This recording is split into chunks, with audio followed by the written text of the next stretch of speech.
Welcome back to Green Thread. Hey guys.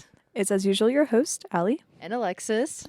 here to tie on that climate thread to pull nature towards you. Did you know that the first Earth Day was in 1970 and was sparked by widespread protests and petitions paving way for the creation of the EPA? Actually, I did learn about that in a class. But I love that you bring that up because it is very important and one of my favorite days ever. So, Yeah, when I learned how many people attended that protest, I was like, is that how protests are? The widespread media doesn't always show us just how many people show up to kinds of things like that. So when you see the numbers, because for the people watching and listening, 10,000 grade schools participated and 2,000 colleges and universities showed up. So there was a lot of people. that is absolutely wild to me. And you're absolutely right. I don't think mainstream media really covers the magnitude that these events go to. It's not covered as widely as other things. I mostly see stuff like that on social media, if anything. So do I. And even then, it's like they have one POV of it. And then you look around and you're like, wow, there's a lot of people. Like, I can imagine what people that attend those feel like, which I hope to soon. Like, I am looking to attend one soon, but just generally, like, off the top of my head, thinking how to relate to the situation. I'm like, I bet that's not overwhelming, but very, like, eye-opening to Yeah. see how many people just are around you and are fighting for the same thing that you're fighting for. Absolutely. It's really inspiring. So that brings us to our topic today. Today, we're going to be talking about protests and petitions and how these things really are making a difference, because it's very easy to get discouraged and think, okay, well, what's my signature going to do? What's my one sign? What is my one body at this protest going to be doing? When in reality, it can do a lot. It really can. So to start off the subject, a lot of the protests and at least petitions that you hear about in history, they were started because of a term that we have briefly touched on in a previous episode called environmental racism. It really shows just how marginalized communities are a big hotspot for environmental issues, especially ones that relate to public health, and how people in those communities are sometimes targeted for at least the facilities that are the issue in those specific problems. So they tend to kind of be the first like guinea pigs for projects, which is not always like the most nice thing to talk about. But the main example that I found of like the first, not the first, but one of the beginning starts of environmental protest becoming a thing was the PCB laced soil and trucks that were housed in Warren County, North Carolina in 1979. It was in the late 1970s. They decided to store these truckloads in those communities because they were marginally black communities and they were very poor rural county. So it was like the least amount of money to put them there. But in turn, obviously that's not great to for those communities to have to deal with that, especially because they were starting to create a landfill that was near there, and that's kind of why they were putting the trucks there for like a temporary solution.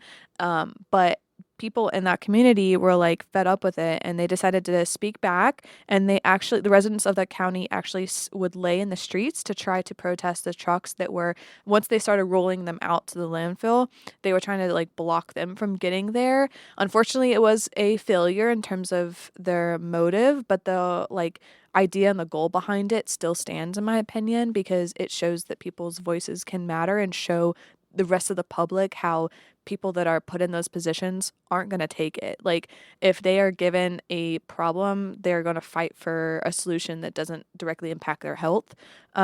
Which also, since that wasn't the first one, it's really complicated in this realm too. We've kind of talked about it with like having first scientists and first this, first that. It's the same way with this. So there wasn't exactly one thing that I saw that was like the start, but I did see there were other protests that were happening before that. So one of them was in 1967. There were students in Houston that were publicly opposing a city garbage dump, but something was happening and they're like, I don't like that. And so they were trying to protest it. Also, the 1968 Memphis sanitation strike. That was mostly, I was at a train station trying to protest fair wages and fair working conditions. So that was another one that, but it wasn't directly environmental, but it did have to do with environmental justice. And then 1979 was Bean versus Southwestern Management Corp. Because there was a landfill that was placed 1,500 feet from a public school. And that happened a lot, actually. A lot of it had to do with landfills. I don't know what that's about. But it was erupting. Oh, they were erupting around public places like that. And people in those communities were like, what are y'all like, why are y'all putting it here? So it just showed just how marginalized this issue started out to be and how people in the BIPOC community tended to be the first victims of the issue. Absolutely. And I'm glad that you bring that up because that's always something important to bring up and to just give a nod to and acknowledge and shine a light on because it's not always talked about. And these people are affected disproportionately. People of minority communities are just historically, systemically unevenly affected, and it's not fair at all. But protests, whether they are environmental or not, they can make a whole lot of change. For example, the Boston Tea Party in the Yeah. 1700s. Let's kick it back there. That, I mean, hello, like that kind of got the United States where we would not be anywhere near what we are right now, like without that happening in the first place. That sparked the American Revolution. And then also just in history, the women's suffrage movement that led to the 19th Amendment to give women the right to vote. It led to a lot of good change, as well as the Stonewall riots for the LGBTQ plus community, the civil rights movement in the 1950s and 60s with boycotts, protests, etc. Gandhi's Salt March in 1930, actually, going back a little bit from where I was, that was a very peaceful protest, but it was just about kind of liberation and just kind of a message. And then there were also a lot of protests for the Vietnam War. And kind of a more recent protest is Black Lives Matter that we can all kind of, at least we know of it. If you're listening to this, you were either experienced it or saw it, you know about it. So those are just some examples of successful and widespread protests. And honestly, the point of protests and petitions is to raise awareness. I mean, that is the number one goal in showing media something worth covering, being like, this is really, really important. You should be covering this. This is a really big issue that is affecting me. It's affecting you, whoever is covering the media. It's affecting a whole lot of people. And, a lot of people, I think I've said this before on an episode, but so many people don't care about something until it affects them. So if this many people are so angry or upset or affected by something that's been done that they will become uncomfortable and show themselves in public and say, hey, this is affecting me so badly that I'm speaking out about it, multiply that by thousands. And I mean, that is just a recipe for change right there. I got This is also, goosebumps. Yeah, like I just got goosebumps from you saying that. Like, ugh. yeah, and this is also like a way for organizations to gain supporters because it's not always been, because it's so easy now. You can find petitions online for anything and everything that you want to, and even find protests going on that way too. But it used to be just, somebody with a clipboard standing out, going door to door, or standing in a busy area in a town square, being like, "Hey, do you want to?" and trying to get people's attention. And you can only imagine how hard that would be today. Oh yeah. But that's what people used to have to do. And I feel like with the ease that we have now with technology helping us make that such a quicker, simpler, easier process, it's much more private as well. Like if you don't want anybody to know for whatever reason that you're signing a petition for something, then you can do it privately. It's not going to be like you're in front of your whole town or something and you can sign it.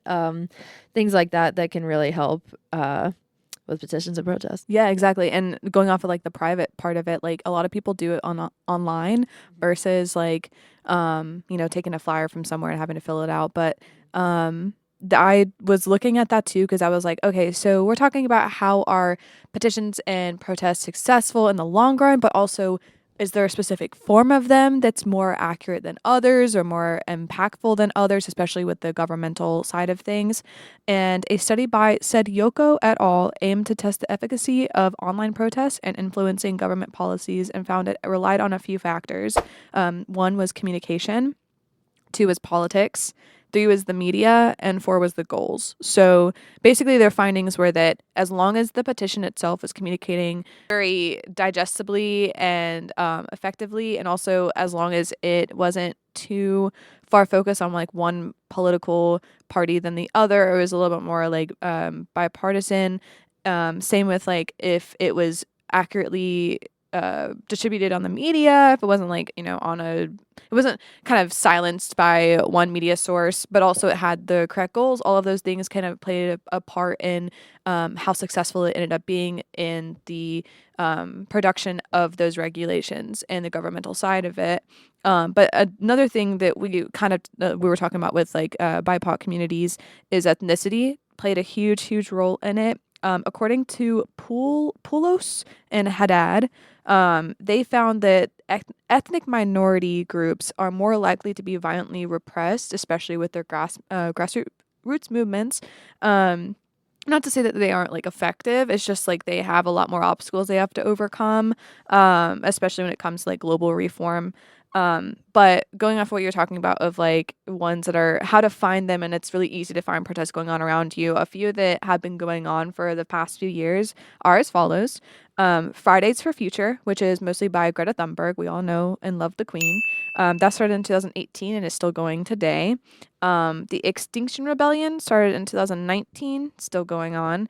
Westmount Student Protest, that was, I believe, at another country. Don't quote me. I can put that up in the screen for the viewers. But that started in May 2024. And then Summer of Heat protest was in June 2024, both about the climate crisis. But there are so many ones that are happening around us that we have no idea when. And I guess to bring a personal side of it, I myself have been trying to find them every time that I hear, especially after the national park one, which I was so sad that I wasn't able to join in on the last one because it was on a day I work. And then they're also hosting another one on March 22nd, and I'm also working, so which is tomorrow. But it just like sometimes I wish I heard about them way in advance and I can like plan about them. But I do also like want to say a lot of the organizers are like I guess they want to be discreet for their own safety. Yeah. But it's really hard to figure out how to find them with like out what they're organizing without like doxing them in a way or like making it seem like their safety is at risk, but at the same time as being able to be a part of it. With the national park one, that was actually organized by about 700 of the fired employees from national parks, and that was through a movement called the Resistance Rangers, which I can put their at in the description and on the screen. But that was one of those things I didn't even hear about it until like the day before it happened, and I believe that's because it was organized on like a private network. But and I did do a really good job at like talking about it on social media. It's just a matter of the algorithm was kind of against them there. But Yeah. And I run into that same problem too. I don't really know about a protest that's going on until the day before or the day of. And I see people there and I'm like, oh, I wish I would have known about that. But by the time I yeah, get there, nobody's going to be there or, I'm already busy. Um, which kind of sucks, but I do think that it is for people's safety because unfortunately there are evil and malicious people in this world that do not want to see everyone thrive and succeed and have the same rights and see the earth thrive and be beautiful. So that is definitely a huge factor. If you are going to a protest, please be careful. Please, yes, if you need a face mask, wear a face mask. If you need bug spray, if it's going to be hot outside, bring water, bring towels, bring a first aid kit maybe just in case anything happens. If there's going to be a lot of people there, I mean, it's really easy to have some type of accident happen with a large crowd of people. Make sure you wear appropriate shoes for walking and standing. those are all just some tips off the top of my head that I can think of that would be really good if you're thinking about going out to a protest. So just be mindful, maybe scope out somewhere to park, if you need to look at that. Like a lot of protests here in Georgia happen in Atlanta. Yeah. And even if you're just on a normal day going to do a normal activity, it's so hard to find parking. So you can imagine when all people congregate in one spot, it is extremely difficult. Yeah. But, just a protest is so difficult because it's like you need to plan for it, but at the same time, it's so hard to plan when they either just happen on the fly because it's not like we exactly plan to have issues to protest against or Right. want to plan on that, but then it just kind of happens and it's like, okay, well, we should protest this. Let's do it this Saturday. Okay, yeah, let's go. So yeah, just keep in mind those things when you're thinking about going to a protest. That's great points. We can also include some like safety, um, I guess, rules or like things you should follow when going or attending a protest, or even like if you have a friend that's going and you feel scared for them or whatnot. We can link those below in our descriptions because I think that's vital resources, especially if you've never been to one before, and how they have gone in the past. And depending on the social movement you're going for, they can get kind of violent. So it is really good to know what to do. It's like going to a concert by yourself, just the Yeah. need to knows. Which I did find like as I was actually looking into it, because before when I was like, how do I find these? I really didn't understand where to go, but I'll be linking some trackers to the protest below as well. A lot of things will be in the description. So that way if you do also want to find some or are interested in like going from here on out, then those are some resources you can use to kind of like keep up with where they are and what's going on. I did list those global protest movements that happen around the world, but here are some ones I found from the US that have been in very recent history. Cancer Alley in Louisiana, the 85-mile stretch community that was literally like across the street from a bunch of pollution facilities. Also, the Flint River crisis that we did mention in one of our very, very, very early episodes. The one that happened this recent March is Stand Up for Science. That one was really effective. A Day Without Immigrants. Hashtag 5051, which was a big one for the political justice movement. Protest outside of Stonewall. That was for specifically when the websites took off transgender as a adjective slash word slash noun or anything. The Tesla boycotts, the national parks we just talked about, and then recently the Jewish sit-in to Trump's tower. Those are a few ones that I found that have been going on even the last few months. So they're happening, and they're happening in mass numbers. In fact, I feel like I see as many headlines about a new protest that I do about like any sort of Me thing. too. Me too. And I'm not one that even watches the news. I just can't bring myself to turn on the TV and watch the news anymore, as I'm sure many of you also cannot. But just through social media, just through, following or just, seeing the New York Times headlines on my social media or something, that's the most headlines type of stuff I see anymore. But with that and TikTok and just through social media, I'm able to see all these protests happening. And, another way to find out about them that I was thinking about while we were talking is to network and just find other people who have the same beliefs and interests as you and the same passion for you and ask them, and then network with somebody that they know, network with someone they know. Because I'm thinking about it and I'm like, how have I found out about any protests happening recently? And it's always through somebody's Instagram story that I know. Just they'll post the flyer or they'll post a text thing saying, hey, come to this place in Atlanta on Saturday, we're protesting this. And that's just how it is, just because those people live in Atlanta or they are very deep into activism, that they know what's going on. They're in the know. So I would highly recommend just on social media trying to find other people, or even in person, if you attend a protest, make some friends, because these people are, y'all have some common ground. You're all there for one reason. So that can definitely be a way to find out as well.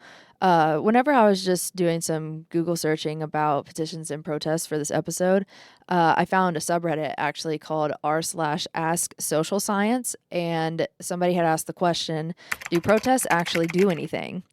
And I found a lot. There were only a few responses, but they were very in depth, and they did link papers and studies as to how protests actually do help. And I thought it was really, really interesting to come from social scientists and for them to give their um, contributions to it and to link real studies, because like I was saying at the beginning of the episode, so many people think that their one voice doesn't matter, their one body doesn't matter in all of this, but it does, and it does make a difference. So I highly recommend checking that out. Just type in a search bar, or even just check out that subreddit. I didn't really click on it, but I'm sure they have a lot of interesting things on there.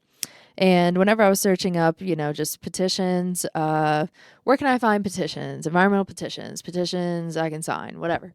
I actually found on the EPA website that you can like create a petition or like send them a petition, which I thought was really interesting. And there were so many different categories of stuff. I can't remember exactly now, but it was just weird. I just didn't think I was going to find anything about petitions on the EPA website, but check that out too. And then change.org is a website that I see all the time. I think I actually get emails from them because I've signed so many of their petitions, and I just get emails about ones. And but they have their whole website is filled with petitions of any category, not just environmental. So definitely check that out too. I love that you brought up change.org because that's the exact one that I was trying to just in my head remember the name of that I used. We were trying to develop a wildlife sanctuary on the KSU campus. It was around like a wetlands facility that was right next to a bunch of runoff from nearby like apartment buildings, and I wanted to kind of like find a way to protect it to some legal stance, whether that just be from the school or whatnot. And we had a petition that I created just like for the students and for the faculty and like anybody at KSU, even like friends of KSU students and whatnot. And we were able to use that as like emphasis to the school board of like, we should be doing this. And even the sustainability office was on board because of how many people were speaking up and signing our petition. And they even put little like sweet notes about how grateful they were that somebody was actively trying to do this and what we stood for. And even if like we obviously I left and like there's just a lot of like problems after with the club and whatnot, but like it just the feeling of that, and also to see how many people were willing to sign that, because it's easy, it's on your phone, just do a couple clicks and send it in like a form, like a Google form literally. And it shows the voices, and at the same like those numbers that show it, those will show how impactful and how much people agree on one thing. And that voice, and like you were talking about, like one voice does matter. We might not feel like it does just because we're used to hearing our own thoughts and just like okay, yeah, well, that's how am I supposed to help that? But when everybody starts realizing that they can help, then those will multiply, and it becomes a big thing. And it's so great, and it's so happy. And I look back and I wish I could make more petitions. I feel like there's something you could do even if you aren't a part of an organization or like some sort of credit of any sort. Like you can still make those just to see how many people agree with you, and that could also help you feel more validated in your opinions and like your passion. Absolutely. And a lot of times, the bystander effect kind of happens. Like, even if there's an entire room of people that all think the same thing or think that something wrong is happening and they want to petition something going on, a lot of people are unfortunately not going to be the first person to do it. Somebody's got to start it. So I encourage you to start it, and more people probably agree with you than you think. Yes. And all it takes is that one nudge, because there's so much power in numbers, and a lot of people will not say anything until somebody else does, because it's like, Yeah. oh, everybody's just trying to be nice about everything and whatever, and don't want to cause any conflict or confrontation. But that's not how change happens. Change does not happen by behaving yourself and just sitting there. You got to do something. You got to move. You got to take that first step. If you take that first step, I promise you there's probably 500 people right behind you also taking that first step. And it can be awesome to see. And even if, let's say you start a petition, you only get 15 signatures. Imagine 15 people standing in a line in front of you. That's a lot. I mean, it's better than one, it's better than zero, that you would think in your head, but there are people out there that agree with you.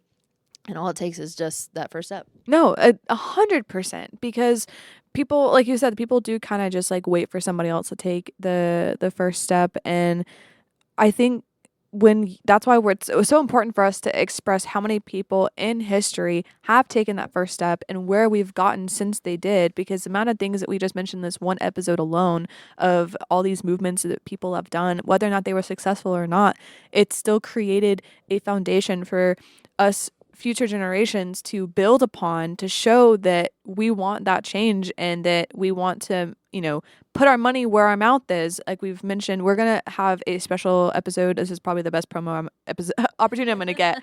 We have an Earth Day special episode that we're going to have come out, and we're going to really dive into depth on where environmental justice framework started and like how it built upon people's ability to step up and do that. And I feel like it's very empowering. So if you want to listen to that, check it out. It'll be out on Earth Day. If you don't know what that is, when it is, it's April 22nd.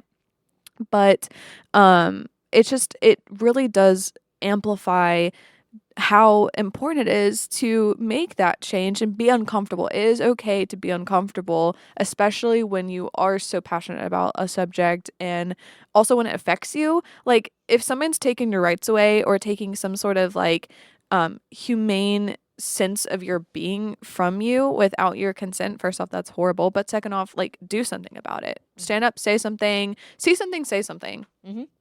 Absolutely. And if you let's say I know that not everyone can just take that first step. I know anxiety can be debilitating and you can be your own worst critic. But if if you have a close friend that they agree with you, go to them and say, "Hey, I had this idea.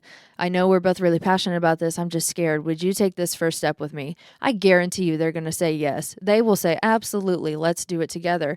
You don't have to do anything alone because you're not alone. I guarantee you, it's literally 100% guaranteed that you're not alone.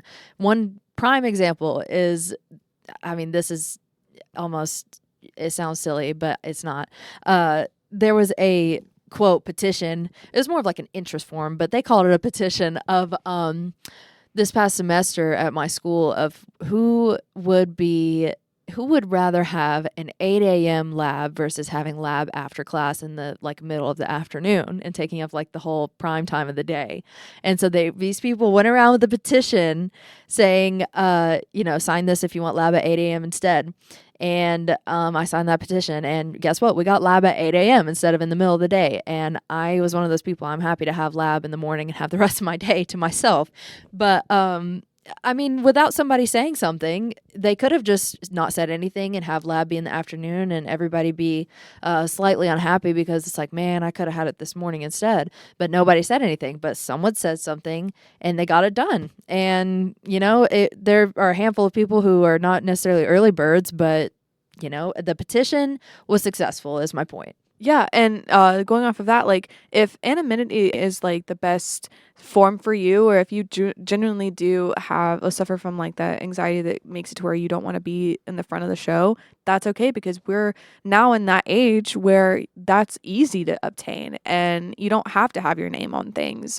It's just the fact of sending it around and getting the people to speak on it. The same thing when you're talking about like you don't have to put your name on the petition itself if you just want like your signature there. You don't have to have any ties to it. It's just a matter of that signature still means something. So never let that be something that prevents you from making that first step. And also another prime example of would you do this with me is this podcast. When I was like trying to figure out what I wanted to do with my passion, and this like was the first way I could think to suffice that angst of talking to people and doing something about it, it was also very scary to think about starting it by yourself because you don't know who's watching and people can be mean, and I just wasn't sure I could do that on my own. I'm not a big social media person. I say that, and have had a lot of social media experience, but generally I'm not. And so reaching out to you was like reaching out to the program and then like talking to you about it, like that made me feel like it was achievable, and it made me feel very rewarded and good. And like it just helps you build a family and a community and friends, and it's a very welcoming thing. And that's why whenever you feel so strongly about something, do not diminish your spark just because you were afraid of taking that first initiative, because you don't know where you could go. You don't know what brilliant things you could do. Absolutely. Use your voice even if it's shaking, if it's wavering, if you are on the verge of tears. Please use it. If you're whispering, I don't care. Do it. Do whisper. Just do it. Yes. It just there's so much power in one word, in one voice, in one signature, one step. All of it is just like the butterfly wings that leads to a tornado. It can spark so much change. And with that being said, y'all get out there, sign some petitions if you care. Caring is cool. Attend a protest if you can, and keep pulling on the green thread.